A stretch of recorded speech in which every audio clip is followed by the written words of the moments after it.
مظہر ہے، قدرت کائنات میں نہیں ہے. قدرت کائنات کا مظہر ہے کہ اللہ کی قدرت کائنات میں ظاہر ہوتی ہے، اور اس لیے نہیں کہ اس کے بغیر اللہ کر نہیں سکتے، اس لیے کرتے ہیں تاکہ دیکھیں کہ ایسا تو نہیں کہ مسلمان بھی غیروں کی طرح زمین کا تشکر پر آ جائے کہ بھائی زمین کا شکریہ ادا کرو، دیکھو زمین تمہیں غلہ دے رہی ہے، زمین تمہیں غلہ دے رہی ہے، زمین کا شکریہ ادا کرو. کفار مکہ یہ چاہتے تھے کہ ٹھیک ہے محمد صلی اللہ علیہ وسلم اللہ کے وحدانیت کو بیان کرتے ہیں، کریں، لیکن تھوڑا سا ہمارے بتوں کی طرف بھی توجہ دیں اور ان کو ایسا بالکل ناکارہ اور بیکار خیال نہ کریں. طواف کرتے ہوئے ان کے آگے سے ذرا سے جھک کر چلے جایا کریں تاکہ اختلاف ختم ہو جائے، تاکہ اختلاف. جی ہاں، آج کل لوگ اختلافات کو ختم کرنے کے لیے مصالحت چاہتے ہیں کہ کیا ہو جائے، مصالحت ہو جائے. کیا ہو؟ مصالحت کرو تاکہ اختلاف ختم ہو جائے. محمد صلی اللہ علیہ وسلم سے بھی کفار مصالحت چاہتے تھے. سنو میں کیا کہہ رہا، محمد صلی اللہ علیہ وسلم سے کفار مصالحت چاہتے تھے کہ آؤ دیکھو مل جل کر رہیں اور چند باتیں آپ ہماری مان لیں، چند باتیں ہم آپ کی مان لیں، اس طرح آپس میں مل جل کر رہیں. یہ کفار چاہتے تھے کہ ذرا آپ اللہ کی وحدانیت کو بیان کرنے میں نرمی اختیار کریں، ایسا ہمارے بتوں کا انکار نہ کریں، تو ہم بھی آپ کے معبود کو معبود مان لیں گے، آپ ہمارے معبودوں کو معبود مان لو، تاکہ مل جل کر رہیں، تاکہ مل جل کر رہیں. بس کیا بتاؤں، اس زمانے کے بھی ہائے ہائے، جب اللہ کی توحید کو بیان کرنے کا مزاج ختم ہو جائے گا تو پھر مسلمان ایسی شکلوں کو سوچے گا جس سے غیروں کے ساتھ کچھ مصالحت کی شکل نکل آئے. وہ کہیں گے ہاں بھائی مسلمان بچے بھی کہا کریں زمین کیجئے، تاکہ یہ نہ ہو کہ بھائی ہم تو زمین کا شکریہ ادا کریں، مسلمان اللہ کا شکریہ ادا کرے. سوچے دوسرے اس زمانے میں سب سے بڑا خطرہ اس بات کا ہے کہ مسلمان اللہ کے غیر کے تشکر پر آ جائے. نہیں، شکر کرنا صرف اللہ کا حق ہے، صرف اللہ کا حق ہے. شکر کا مطلب یہ ہے کہ نعمت کی نسبت اللہ کی طرف کرنا، نعمت کی نسبت اللہ کی طرف، نعمت کی نسبت کرنا، یہ شکر کا خلاصہ ہے. اللہ کی ذات کی طرف نعمت کی نسبت کرنا یہ شکر کا تقاضا ہے. اللہ کی ذات کی طرف نعمت کی نسبت کرنا یہ شکر کا تقاضا ہے. میں نے عرض کیا کہ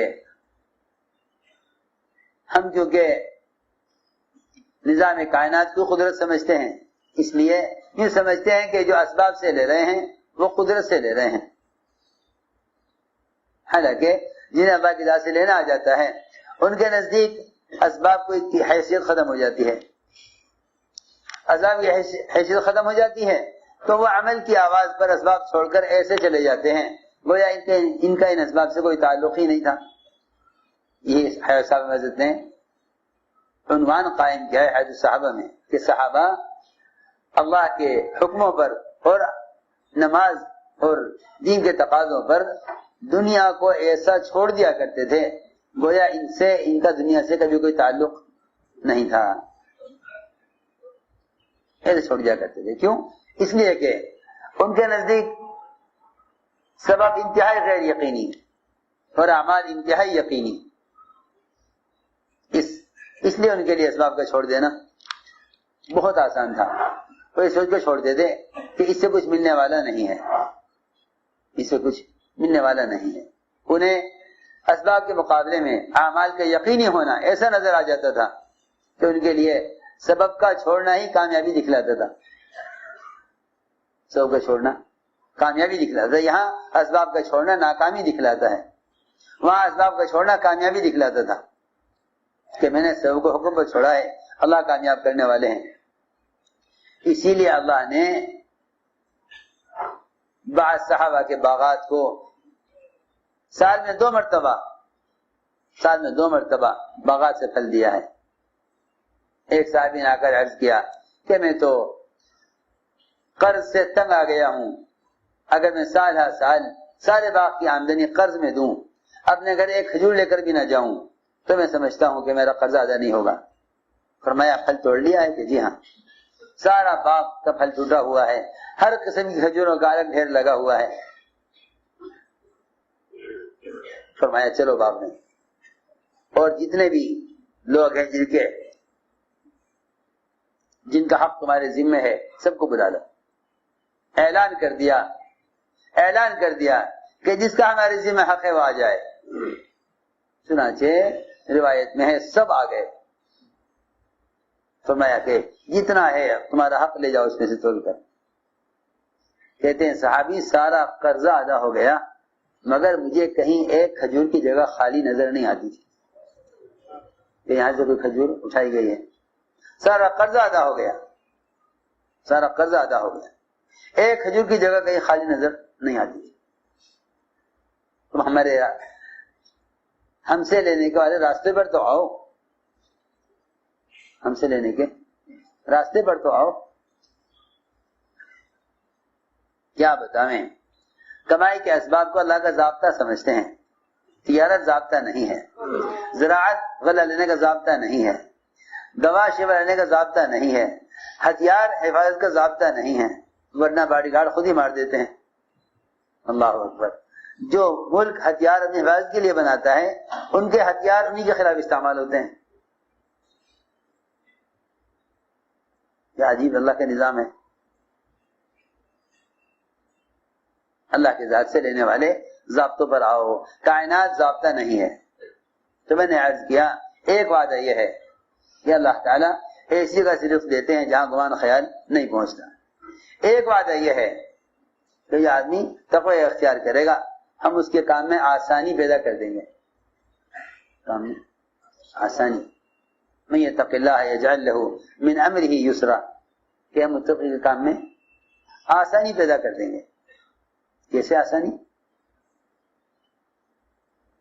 آسانی کا مطلب یہ نہیں ہے کہ آپ نے ایک سبب اختیار کیا اور اس میں کوئی رکاوٹ پیش نہیں آئی۔ ہمارے تو اس زمانے میں آسانی کا مطلب یہ سمجھا جاتا ہے کہ کام میں کوئی رکاوٹ پیش نہیں آئی تو یہ کام آسانی سے ہو گیا۔ سنو، آسانی کا کیا مطلب ہے؟ جو آدمی تقوی اختیار کرتا ہے ہم اس کے کام میں آسانی پیدا کر دیتے ہیں۔ میں بتاتا ہوں کیسی آسانی، اللہ اکبر۔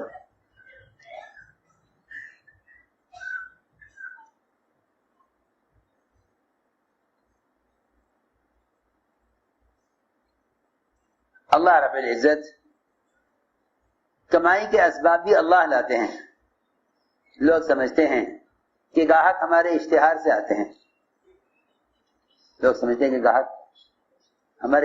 آتے ہیں، وہ جگہ جگہ ہوٹلوں میں، سڑکوں کے کناروں پر، بڑے مین روڈ پر، جن کے پاس زیادہ مال ہے وہ مختلف قسم کے آلات اور ذرائع پر اپنی چیز کا اشتہار کرتے ہیں۔ پتہ چلے کہ ہم یہ بناتے ہیں۔ اللہ اکبر، لاکھوں روپیہ اشتہار پر خرچ کرتے ہیں، پھر بھی مقروض، یہ سمجھتے ہیں کہ گاہک ہمارے اشتہار سے آئیں گے، حالانکہ اللہ رب العزت گاہک کو خود لاتے ہیں۔ کبھی لاتے ہیں نماز کے وقت دیکھنے کے لیے کہ یہ گاہک کو دیکھتا ہے اس وقت یا اذان کو سن کر نماز کے لیے آتا ہے۔ اگر نماز کو ضائع کر دے تو اللہ اس کے مال سے اس کے دل کو پھیر دیتے ہیں، سارا مال دیکھ کر ریجیکٹ کر دیتا ہے، سارا مال دے کر فیل کر دیتا ہے۔ یہ حیران ہوتا ہے کہ آخر کیا بات ہے، اتنا اچھا مال ہے اور لینے کو تیار نہیں ہے۔ لوگ بعض گاہکوں کو پاگل کہتے ہیں، تاجر گالیاں دیتے ہیں گاہکوں کو کہ سارا مال کھلوا لیا، لینا کچھ نہیں، کیا بات ہے، کیوں نہیں لیتے؟ کہ دل نہیں چاہتا۔ بات یہ ہے تو نے اللہ کے حق کو ضائع کیا ہے اللہ نے تیرے گاہک کا دل تیرے مال سے پھیر دیا ہے. سیدھی بات ہے, معاملہ وہاں سے ہے. اللہ کا حق کو لاتے ہیں دیکھنے کے لیے. اس وقت یہ کیا کرتا ہے؟ اس وقت کیا کرتا ہے؟ آیا نماز کو مقدم کرے سبب پر, یہ سبب کو مقدم کرے حکم پر, نماز پر. اگر نماز کے لیے سبب چھوڑ دیا تو ہم کامیاب کریں گے, اور اگر نماز کو ضائع کر دیا تو ہم اس کی تجارت کے نقشوں کو ضائع کریں گے. یہ اللہ کا نظام ہے, یہ اللہ کا نظام ہے. میں نے عرض کیا کہ اللہ تعالیٰ ان کے کاموں میں آسانی پیدا فرماتے ہیں. علی رضی اللہ تعالیٰ عنہ نے گھر میں رکھے ہوئے 6 درہم سائل کو دینے کے لیے منگوائے کہ بھئی فقیر کو دینے ہیں, 6 درہم رکھیں, لے آؤ. گھر والوں نے کہہ دیا کہ نہیں, یہ تو آٹے کے لیے ہیں. خود گئے, اٹھ کر جا کر لے کر آئے گھر سے, 6 درہم سائل کو دیے. لوگ سمجھتے ہیں کہ جو لوگ توکل کر لیتے ہیں وہ اسباب اختیار نہیں کرتے. یہ خیال بالکل باطل خیال ہے اور غلط فہمی اور جہالت ہے کہ جن کے پاس توکل ہوتا ہے انہیں اسباب کی ضرورت نہیں ہوتی, اور جو اسباب اختیار کرتے ہیں ان میں توکل نہیں ہوتا. یہ جہالت ہے, یہ جہالت ہے. اسباب کے اختیار کرنے سے, اسباب کی اختیار کرنا توکل کے خلاف نہیں, اور توکل کرنا اسباب کے خلاف نہیں. لوگوں نے ان دونوں چیزوں کا الگ الگ کر دیا کہ بھئی اگر توکل ہے تو اسباب میں کیوں لگ رہے, اور اگر آپ اسباب میں لگ رہے ہیں تو آپ کے پاس توکل نہیں ہے. یہ خیال باطل خیال ہے. علی رضی اللہ تعالی عنہ نے 6 درہم سائل کو دے دیا. یہ تو توکل ہے, یہ تو توکل ہے. سنو غور سے, 6 درہم سائل کو دیے, یہ توکل ہے. ہاں میں نے اللہ کو دیے ہیں, اللہ مجھے دیں گے. میں نے اللہ کو دیے ہیں, اللہ مجھے دیں گے. کیا کرتے؟ کیا گھر میں بیٹھے رہتے خاموش کہ اللہ دیں گے؟ نہیں. تجارت کی. کیسے تجارت کی؟ ایک آدمی گزرا اونٹ لے کر, میں کیسا اونٹ ہے یہ, بیچو گے؟ کہ ہاں بیچوں گا. کتنے کا ہے؟ کہ بھائی یہ اونٹ 140 درہم کا ہے. حضرت نے فرمایا اونٹ ہم نے لے لیا ہے مگر ہم ابھی قیمت اس کی نہیں دیں گے. نہ کہا جی کوئی بات نہیں, رکھو, دے دینا اونٹ, رکھو آپ, دے دینا. زمانہ اچھا تھا, زمانہ اچھا تھا. اس زمانے کے تاجر دوسروں سے نفع لینے کے لیے تجارت کرتے ہیں, اس زمانے کے تاجر دوسروں کا نفع پہنچانے کے لیے تجارت کرتے تھے. اس لیے اللہ تعالیٰ دونوں کے لیے سہولت کرتے تھے, گاہک کے لیے بھی اور مالک کے لیے بھی. ہاں, اس زمانے میں جتنے بھی ہیں حکام سے لے کر عوام تک, سر جگہ تاجر, ڈاکٹر, انجینئر, جو جس شعبے میں کام کر رہا ہے اس کا جذبہ دوسرے سے فائدہ اٹھانے کا ہے. ڈاکٹروں کی ڈاکٹری میں بھی اس لیے سہولت اور شفا نہیں رہی کہ مریض سے انتفاع کا جذبہ ہے, مریض سے فائدہ اٹھانے کا ارادہ ہے. حالانکہ بیچارہ مریض ہے, مریض تو خدمت کا محتاج ہے, مریض تو خدمت مریض تو اس کا محتاج ہے کہ اسے خدمت کی جائے, نہ کہ اسے خدمت لی جائے. سارے جتنے بھی ڈاکٹر ہیں مریضوں سے خدمت لیتے ہیں. ارے سنو تو صحیح میں کیا کہہ رہا, مریضوں سے خدمت لیتے ہیں. اتنا پیسہ آپ کو دینا پڑے گا پہلے, اتنا بعد میں دینا پڑے گا. وہ بیچارے بہت سے لوگ تو ایسے ہیں کہ وہ امراض کو پالتے ہی اس لیے ہیں کہ ان کے پاس علاج کا انتظام نہیں ہے. کیونکہ ڈاکٹروں کا خیال یہ ہے کہ اس زمانے میں ڈاکٹری وہ کمائی کا ذریعہ ہے. حالانکہ پہلے زمانے میں طب اور ڈاکٹری یہ کمائی کا ذریعہ نہیں تھے, کمانے کا ذریعہ عیب سمجھا جاتا تھا کسی کا علاج کر کے پیسے لینا. ارے ایک تو وہ بیچارہ محتاج علاج کے لیے, پھر آپ ایک مسلمان ایک انسان کا علاج کر کے پیسے لیں؟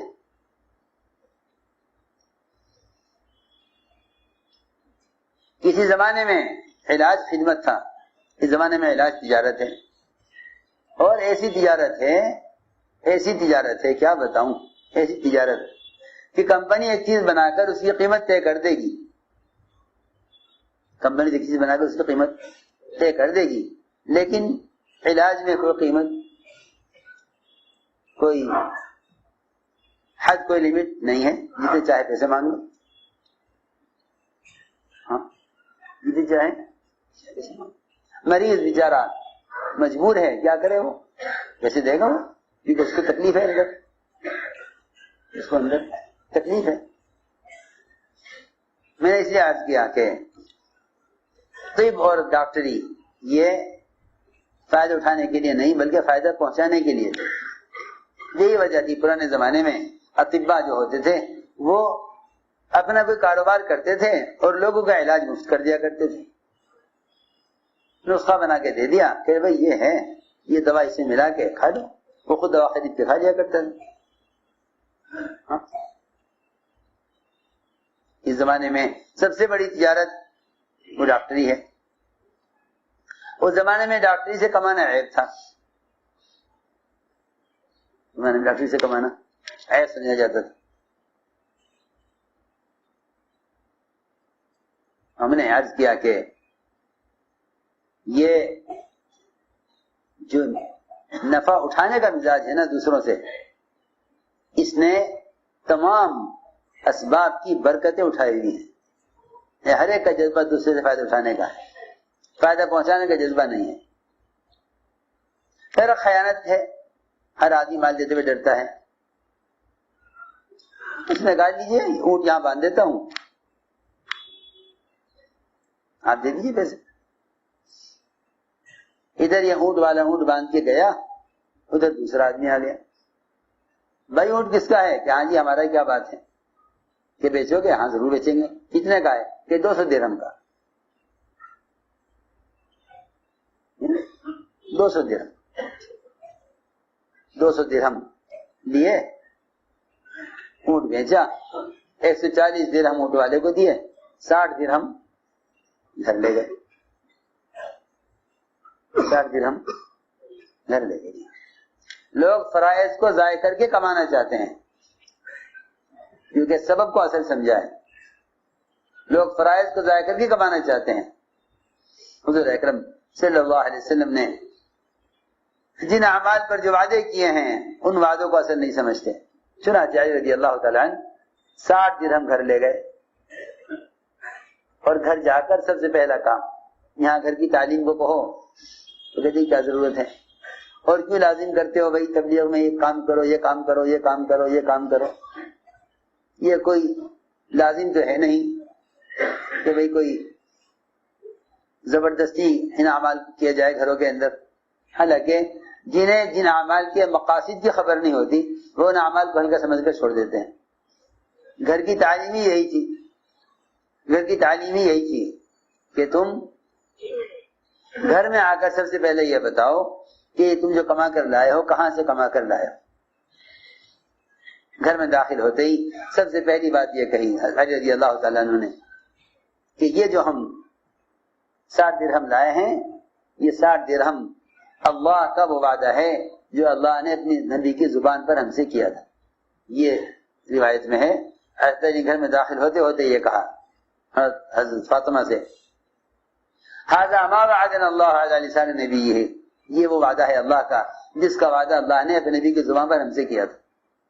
میں نے عرض کیا کہ اللہ تعالیٰ اسباب میں سہولتیں لائیں گے، اسباب میں سہولتیں لائیں گے، ایسی سہولتیں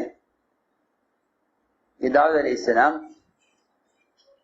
بیت المال سے ذاتی خرچ لیتے تھے، بادشاہ تھے، بادشاہ کا ملک، بادشاہ کا مال، ساری رعایا